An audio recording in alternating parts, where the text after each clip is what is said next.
السلام علیکم ورحمۃ اللہ وبرکاتہ. الحمد للہ نحمده ونستعینه ونستغفره ونؤمن به ونتوکل علیہ ونعوذ باللہ من شرور انفسنا ومن سیئات اعمالنا. من يهد الله فلا مضل له ومن يضلله فلا هادي له. ونشهد ان لا اله الا الله وحده لا شريك له ونشهد ان سيدنا ومولانا محمدا عبده ورسوله صلى الله تعالى عليه وعلى اله واصحابه واتباعه رضوان الله تعالى عليهم اجمعين. اما بعد فاعوذ بالله من الشيطان الرجيم. بسم الله الرحمن الرحيم. ومن اظلم ممن منع مساجد الله ان يذكر فيها اسمه وسعى في خرابها. صدق اللہ العظیم. لائق صدر کرام، معزز سامعین کرام، میرے عزیز ساتھیوں و حضرات اساتذہ کرام، میرے عزیز ساتھیوں، آج میرا موضوع عہد حاضر اور اس کے تقاضے، یعنی ملک ہندوستان کو کس نے آزاد کرایا اور ملک ہندوستان کو آزاد کرانے میں زیادہ قربانیاں کس کی ہیں اور اب ملک ہندوستان میں کیا ہو رہا ہے. میرے عزیز ساتھیوں، ہندوستانی مسلمانوں کی قربانیاں تاریخی اوراق میں بھرے پڑے ہیں.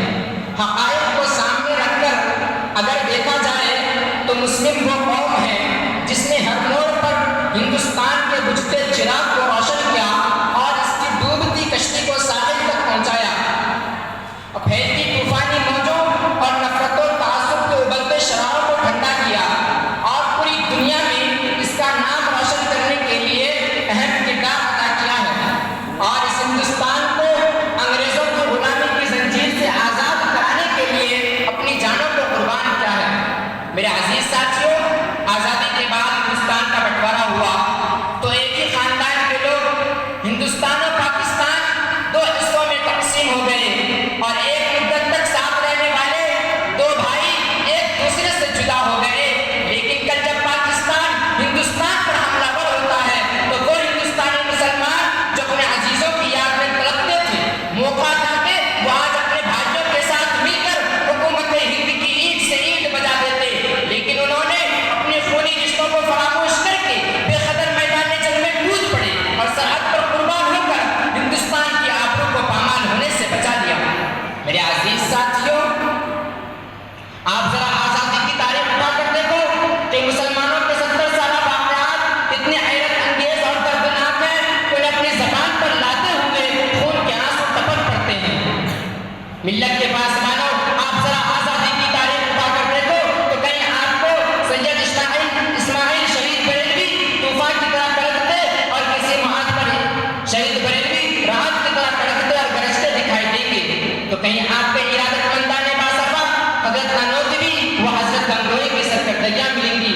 تو کسی محاذ پر عبید اللہ سندھی شمشیر برہان کی طرح کاٹتے نظر آئیں گے. تو کہیں حضرت مولانا ابوالکلام آزاد و حضرت مولانا حسین احمد مدنی رحمۃ اللہ علیہ کی جوش ایمانی عزم آہنی کے مظاہرے پاؤ گے. میرے عزیز ساتھیوں، ان سب کے باوجود مسلمانوں کو کیا ملا؟ فسادات کے ذریعے مسلمانوں کا قتل عام ہوا، ان کی عبادت گاہوں کو شہید کیا گیا، مسجدوں میں سور کا گوشت رکھا گیا، ان کے کاروباروں کو اس طرح تباہ و برباد کر دیا گیا کہ صاحب زر اور باعزت لوگ بھیک مانگنے پر مجبور ہو گئے. بچے کچے مسلمان جب سڑکوں پر نکل آئے تو انہیں پولیس کی بربریت کا شکار ہونا پڑا.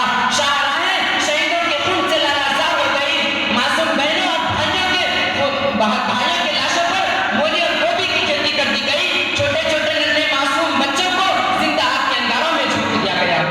کسی شاعر نے کیا ہی خوب کہا ہے، معصوم تڑپتے ہوئے بچوں کی وہ آہیں، معصوم تڑپتے ہوئے بچوں کی وہ آہیں، برساتی ہوئی روتی دلدوز تراہیں، رہ رہ کر فلک کی طرف اٹھتی تھی نگاہیں، ہر اہل وطن ڈھونڈتا پھرتا تھا پناہیں. میرے عزیز ساتھیوں، یہ سب کب ہوا؟ یہ سب کہاں ہوا؟ یہ سب سیکولر حکمرانوں کی قیادت میں ہوا. سپریم کورٹ اور ہائی کورٹ کی آنکھوں کے سامنے ہوا.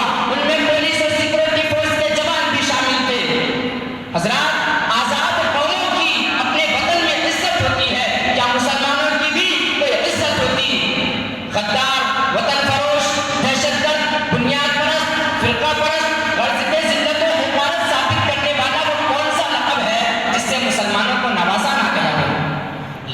سب کے باوجود مسلمان ہر ظلم و زیادتی کو برداشت کرتا رہا، مگر اپنے کردار عمل سے ہندوستان کے دامن کو داغدار ہونے نہیں دیا۔ اے دیش کے مکاروں، کان کھول کر سن لو کہ اس ہندوستان کے وقار کو مسلمانوں نے تقریباً 1000 سال تک قائم رکھا ہے، اس کی عظمت میں 4 چاند لگائے ہیں۔ آج جمنا میں اتنا پانی نہیں بہتا جتنا خون ہم نے اس دھرتی کے لیے بہایا ہے۔ ارے میسور کی دھرتی، بالا کوٹ کی پہاڑی، شاملی کے میدان، پٹنہ و بکسر کی سرزمین سے جا کر پوچھو تو صحیح کہ ہم نے آزادی وطن کے خاطر کیا کچھ نہیں کیا ہے۔ اس کے لیے تو اپنی جانوں کو قربانی کیا تھا، بیعت قربانیوں کے ذریعے ہم نے اس کو پروان چڑھایا تھا، لیکن آج اسی ہندوستان میں انہیں مسلمانوں کا جینا دوبر کیا جا رہا ہے، انہیں مختلف طرح کی اذیتیں اور تکلیفیں پہنچائی جا رہی ہیں۔ برادران اسلام، یوں تو ملک ہندوستان میں کسی بھی زمانے میں مسلمانوں کا کوئی حامی نہیں تھا، لیکن جب سے فرقہ پرست نے ہندوستان میں جنم لیا ہے، اس وقت سے مسلمانوں کا رہا سہا اطمینان و سکون بھی چھن گیا۔ کیوں؟ کیونکہ یہ فرقہ پرست ہمہ وقت مذہب اسلام کو مٹانے کے لیے نہ جانے کیسی کیسی تدبیریں کرتے ہیں۔ آج آزاد ہندوستان پر مدارس اسلامیہ و مکاتب دینیہ کو بند کرنے کی کوشش کی جا رہی ہے۔ آج دیوبند اور سہارنپور کی مقدس عمارتوں پر چھاپا مار کر مسلم تنظیموں پر پابندی لگائی جا رہی ہے، اور یہ الزام لگایا جاتا ہے کہ جتنے بھی فسادات ہو رہے ہیں ان کے پیشوا اور لیڈر جو ملا اور مولوی ہیں، میں ان لوگوں کی کان تک یہ آواز پہنچا دینا چاہتا ہوں کہ اے دیش کے مکاروں، اے مسلمان اور مولویوں کو بدنام کرنے والوں، کان کھول کر سن لو کہ مولوی اور مسلمان دہشت گرد کیسے ہو سکتا ہے، کہ جس کے مذہب میں خودکشی حرام ہے وہ دوسروں کا قتل کیسے کر سکتا ہے۔ میرے عزیز ساتھیوں، ذرا آپ خود فیصلہ کریں۔ برادران وطن، کیا مسلمانوں نے اس لیے جان کی قربانیاں دی تھی؟ نہیں، ہرگز نہیں، بلکہ مذہب اسلام کو برقرار رکھنے کے لیے، ہندوستانیوں کو غلامی کی زنجیر سے آزاد کرانے کے لیے، ہندوستان میں امن و صلح کو باقی رکھنے کے لیے قربانیاں دی تھی۔ حضرات گرامی، اگر آج بھی یہ حکومت فرقہ پرست انگریزوں کی طرح ہمارے مذہب اسلام پر حملہ کرنا چاہتی ہے تو میں ان لوگوں تک یہ آواز پہنچا دینا چاہتا ہوں کہ اگر تمہارا یہ حال رہا تو تمہیں بھی انگریزوں کی طرح موٹی کھانی پڑے گی اور اپنے عہدے سے سبکدوش ہونا پڑے گا۔ شرافت سے رہو ورنہ بہت پچھتاؤ گے تم بھی، شرافت سے رہو ورنہ بہت پچھتاؤ گے تم بھی، پریشان اگر ہوں گے سکون نہ پاؤ گے تم بھی۔ وہ جن سے ہو نہ پاتی ہے سرحد کی نگہبانی، وہ جن سے ہو نہ پاتی ہے سرحد کی نگہبانی، وہ ہمارے ملک میں چاہتے ہیں منمانی۔ اے دیش کے مکاروں، تم خواب میں بھی یہ مت سوچنا کہ ہندوستانی مسلمان اس ہندوستان کو چھوڑ کر چلا جائے گا۔ تم یہ NRC، CAA، NPR اور ABCD سے لے کر Z تک جو بھی بل پاس کر لو، لیکن ہم مسلمان اس دیش کو چھوڑ کر جانے والے نہیں ہیں، کیونکہ یہ ہمارا دیش ہے، یہ ہمارا ہندوستان ہے۔ اس ہندوستان کو ہمارے باپ داداؤں نے اپنے خون دے کر آزاد کرایا تھا، تو اس ہندوستان کو کیسے چھوڑ دیں؟